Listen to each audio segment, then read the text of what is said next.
पूरा डांस करता था ना। ठीक ठीक ठीक ठीक कि तारा राजा जी के दिला बात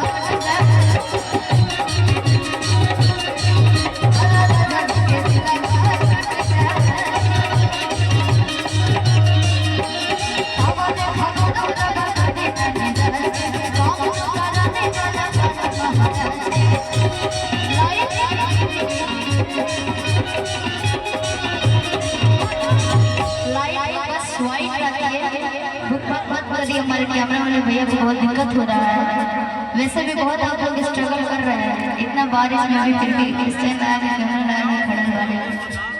और हमारे म्यूजिशियन भैया के भी एकदम दाग देवे के बाद कैसे कि इस वैसे चीज है कि थोड़ा सा